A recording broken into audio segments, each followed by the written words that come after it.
जय हिंद दोस्तों। आज हम बात करेंगे कि किस तरह से पूरे देश में एक नेक्सस काम कर रहा है जो ओपीएस के खिलाफ काम कर रहा है। जी हाँ दोस्तों, आप जैसा कि आप यहाँ पर देख सकते हैं, हिमाचल यूपीएस लागू करे तो मिलेगी 1600 करोड़ की मदद। जी हाँ दोस्तों, यानी केंद्र सरकार ने लिखा पत्र और ओपीएस की जगह यूपीएस की सलाह दी है। सोचिए कि यानी सरकार के क्या मंशा है कि यूपीएस को ही लागू करना चाहती है, ओपीएस को हटाना चाहती है।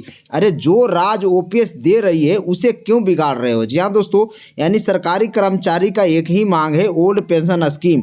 यहाँ तो केंद्र सरकार ओपीएस को खाने के चक्कर में लग गई। जी हाँ दोस्तों, और पूरी तरह से दबाव डाला जा रहा है। दोस्तों पुरानी पेंशन बहाल करो, शौक नहीं मजबूरी है, पेंशन बहुत ज़रूरी है। जी हाँ दोस्तों, आप इस लेटर में पूरा आप पढ़ेंगे तो आपको पता चलेगा कि केंद्र सरकार किस तरह से काम करना चाह रही है और यूपीएस किसी भी राज्य पर थोपना चाह रही है और अपने आर्थिक मदद यानी पैसे के बदौलत सोच रहे हैं कि कितनी बड़ी घोटाला, कितनी बड़ी नेक्सस चल रहा पूरे इंडिया में ओपीएस को हटाने के लिए। जो राज ओपीएस दे रहा है उसे भी ये लोग बिगाड़ रहे हैं। जी हाँ दोस्तों, यानी कि यूनिफाइड पेंशन स्कीम के लिए दबाव डाला जा रहा है। जी हाँ दोस्तों, जैसे कि देख रहे हैं कि शिमला का ये न्यूज़ है, केंद्र सरकार हिमाचल सरकार को पत्र लिखा है और कर्मचारियों को यूनिफाइड पेंशन स्कीम लागू करने के लिए बोला है। और अगर ऐसा किया जाता है तो केंद्र सरकार हिमाचल सरकार को 1600 करोड़ रुपये का विशेष सहायता देगी। सोचिए कितना बड़ा, इस तरह से देख सकते हैं कि केंद्र सरकार कितनी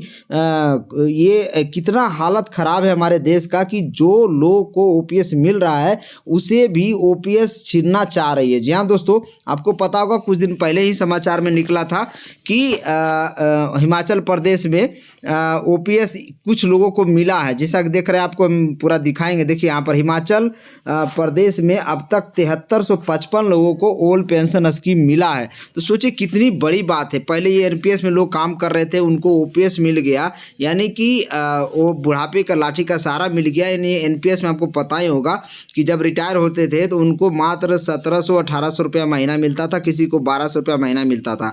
तो ओपीएस में आने के बाद उनका जो पेंशन है दोस्तों करीब 30-32 हज़ार रुपया मिलना शुरू हो गया है। ऑन एन एवरेज की बात बोल रहे हैं। जी हाँ दोस्तों, और हर एक कैटेगरी का अलग अलग पेंशन बनता है, ये आपको पता होगा। तो आप देख सकते हैं कितना बड़ा नेक्सस काम करा पूरे देश में।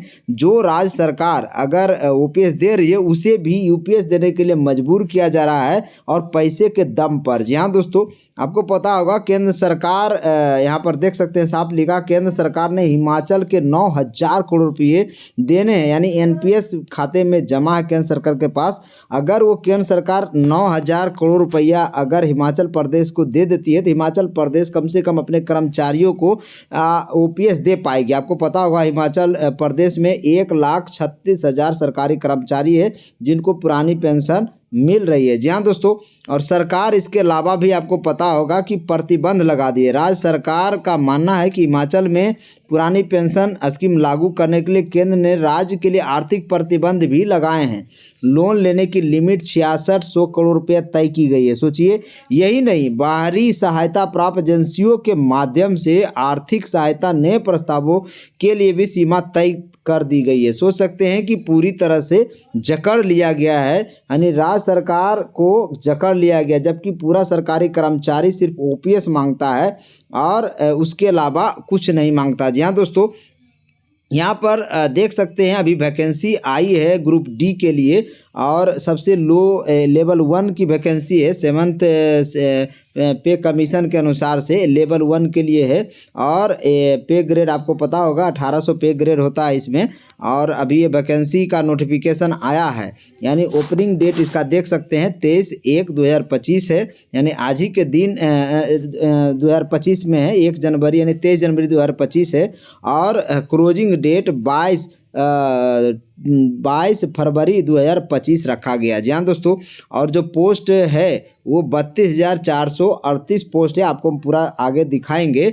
और एज लिमिट आपको पता होगा 18 से 36 साल रखा गया है। इसके अलावा इसमें जो है आप देख सकते हैं एज का अलग अलग पैरा है, सीए नंबर देख सकते हैं।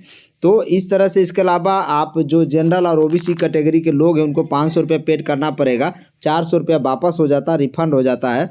और जो SC ST हैं, PW हैं, SC ST हैं, फीमेल हैं, ट्रांसजेंडर हैं, एक सर्विसमैन हैं, उनके लिए 250 रुपया फीस रखा गया, जो 250 वापस हो जाएगा। जी हाँ दोस्तों, CBT एग्ज़ाम देने के बाद ऐसा बताया जा रहा है। जी हाँ दोस्तों, आप देख सकते हैं आप किस तरह से इसमें RRB पर जाके आप वेबसाइट पर जाके आप देख सकते हैं अपना नोटिफिकेशन। इसके अलावा देखिए केंद्र सरकार, इसके अलावा देखिए वैकेंसी की बात जब हो ही रही है तो पूरा डिटेल हम बताएंगे। ITI से जवाब मांगा गया था, RTI से केंद्र सरकार ने जानकारी दी है कि केंद्र में 80 विभाग में 9.5 लाख यानी 9,56,000 यानी कह सकते हैं 9.5 लाख पद खाली है। सोचिए कितनी बड़ी पद खाली है, और सिर्फ डिफेंस में 2.5 लाख पद खाली है। डिफेंस में 2.5 लाख पद खाली है। इसके अलावा रेलवे में करीब करीब 3 लाख से ज़्यादा पोस्ट खाली है। रेलवे में भी 3 लाख से ज़्यादा पोस्ट खाली है। सोच सकते हैं कितना बड़ा पद खाली है पूरे केंद्र सरकार के विभागों में, लेकिन सरकार वैकेंसी नहीं ला रही है। पिछले 2014 से ही ये देखा जा रहा है। जी हाँ दोस्तों, जब से मोदी सरकार आए हैं, जब से वैकेंसी की कह सकते हैं सुखाड़ आ गया है पूरे देश भर में। यहाँ पर भी देखिए RTI से जवाब मांगा गया था, जिसमें 80 केंद्रीय विभागों में गजटेड नॉन गजटेड के आपको बता दें 9.5 लाख पद खाली है, और A ग्रेड ऑफिसर के भी करीब करीब 31,500 पद खाली हैं। जी हाँ दोस्तों, और सिर्फ डिफेंस में 2.5 लाख पद खाली है। तो सोच सकते हैं पूरा देश में कितने पदों की खाली है, और ये पदें अभी भरी नहीं जा रही है। जी हाँ दोस्तों, और ये जब पद नहीं भरे जाएंगे, जो खाली पद है, जो उसमें बचे कुचे लोग हैं, उन्हीं से ये काम कराया जा रहा है। यानी जो लोग हैं काफ़ी मानसिक दौर से गुजर रहे हैं, काफ़ी उनके प्रेशर है। आप देख सकते हैं पूरा डिटेल इस आर्टिकल में भी छपा है।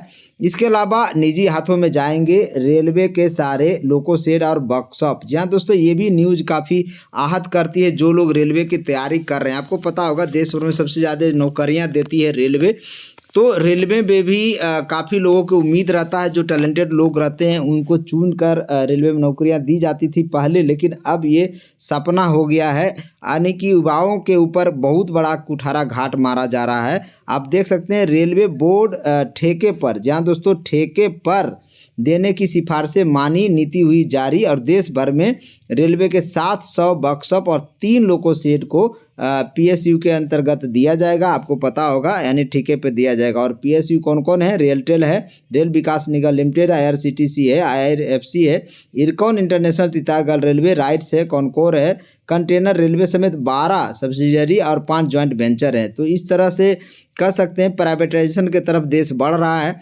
यहाँ आप देख सकते हैं एक दिन एक विधायक भी बने तो उसे 84,240 रुपये का पेंशन पक्की। तो ये सब चीज़ें भी चलती है। एक देश में 10 तरह के कानून बना रखे हैं इन लोगों ने। अपने लिए ओल्ड पेंशन स्कीम लेते हैं, जबकि सरकारी कर्मचारियों की बात आती है तो उनके लिए UPS NPS करते रहते हैं, जैसा कि आपको आर्टिकल के माध्यम से आपको हम दिखा पा रहे हैं।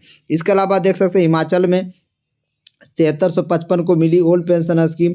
जब हिमाचल प्रदेश दे रही है ओल्ड पेंशन स्कीम, तो सरकार को ये पच नहीं रहा है, और उसको भी 1600 करोड़ का आर्थिक मदद देने के प्रलोभन दिया जा रहा है कि आप भी UPS लागू करो अपने राज्य में। जी हाँ दोस्तों, जबकि सरकारी कर्मचारी सिर्फ और सिर्फ OPS मांगता है, क्योंकि बुढ़ापे का लाठी का सहारा है। यहाँ पर आप देख सकते हैं दूसरा आर्टिकल, यहाँ पर सुप्रीम कोर्ट ने जताया अफसोस। ये भी सोशल मीडिया पर काफ़ी चल रहा है। हाईकोर्ट के जजों को महज 10,000 से 15,000 पेंशन मिलना दयनीय है। जी हाँ दोस्तों, आप सोच सकते हैं कि अगर 15,000 महीना में इनका जीविकोपार्जन नहीं चलता है, तो सोच सकते हैं आम आदमी पर क्या बीतता होगा। यहाँ दोस्तों अभी रेलवे बोर्ड के तरफ से देखिए वैकेंसी निकाली गई है, लेकिन ये जो वैकेंसी है आप देख सकते हैं इसमें बहुत सारे पोस्ट को ख़त्म कर दिया गया।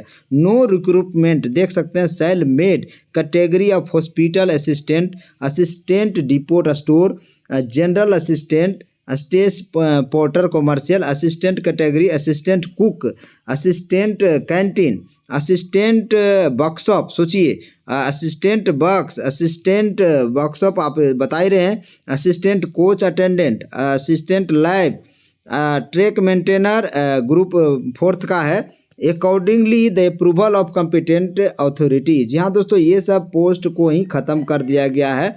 तो वैकेंसी कैसे आएगी? जी हाँ दोस्तों, आप देख सकते हैं बहुत मजबूरी में सरकार ने अभी 32,438 पोस्ट निकाले हैं ग्रुप डी के, जबकि पूरे देश में 1.5 लाख पद खाली है। जी हाँ दोस्तों, 1,52,000 पद खाली है और सरकार ने वैकेंसी निकाली है मात्र 32,438, वो भी ग्रुप डी की। जी हाँ दोस्तों, और इसमें आपको बताएंगे कौन कौन से पोस्ट है। देख सकते हैं पॉइंट्समैन की पोस्ट है, असिस्टेंट ट्रैक मशीन का पोस्ट है, असिस्टेंट ब्रिज है, ट्रैक मेंटेनर का पोस्ट है, असिस्टेंट पीवे का है, असिस्टेंट सीएनडब्ल्यू का है, असिस्टेंट टीएआरडी का है, असिस्टेंट एसएनटी का है, असिस्टेंट लोको से डीजल का है, असिस्टेंट लोको से electrical, assistant operator electrical, assistant TLNAC, assistant TLNAC workshop, assistant workshop mechanical. तो टोटल आप देख सकते हैं 32,438 पोस्ट ही निकाला गया है। जी हाँ दोस्तों, तो इस तरह से काफ़ी कम पोस्ट है। युवाओं के लिए नौकरी मिलना काफ़ी कठिन हो गया आज के समय में, क्योंकि वैकेंसी तो धीरे धीरे कम होते जा रही है जैसा कि देख रहे हैं। तो इस तरह से पूरे देश में सोशल मीडिया पर हाहाकार मचा हुआ है वैकेंसी को लेकर। खास करके अभी रेलवे ने ग्रुप डी की वैकेंसी निकाली, उसको लेकर निजी हाथों में जाएंगे रेलवे के लोकोसेड एंड वर्कशॉप। इसके अलावा आप देख सकते हैं डिफेंस में पूरे देश के 80 विभाग हैं, उसमें से 9.5 लाख पद खाली है। तो ये सब चीज़ें देखकर जो सरकारी नौकरी की तैयारी करते हैं युवाओं के ऊपर काफ़ी दुख होता है, काफ़ी कह सकते हैं कुठारा घाट हो रहा है उनके ऊपर, क्योंकि युवाओं की जो पहली पसंद होती है सरकारी नौकरी पसंद होती है, और उसका मुख्य कारण है स्टेबल। जी हाँ दोस्तों, सरकारी नौकरी स्टेबलाइजेशन प्रदान करती है किसी भी व्यक्ति को, और इसी चलते लोग सरकारी नौकरियों में आना चाहते हैं, क्योंकि उनका जो है लाइफ वो हो जाता है, सेफ रहता है। और क्योंकि प्राइवेट जॉब में कोई फिक्स नहीं होता है कि कभी भी उनको निकाल दिया जाता है, लेकिन सरकारी गवर्नमेंट में ऐसा नहीं होता है। इसी को देखते हुए लोगों को पहली चार्म होती है सरकारी नौकरी। और आप देख रहे हैं कि करीब 10 साल से पीछे तो 2-4 साल से वैकेंसी ही नहीं आई थी, और अभी कुछ दिनों से वैकेंसी आना शुरू हुई है, लेकिन काफ़ी कम है। जी हाँ दोस्तों, ये किसी भी तरीके से जस्टिफाई नहीं है। आपका क्या विचार है कमेंट में ज़रूर बताना। बाकी मेरे चैनल को लाइक करना, शेयर करना, सब्सक्राइब करना। और भी कोई तरह का न्यूज़ होगा तो आपको ज़रूर दिखाएंगे। जय हिंद, जय भारत।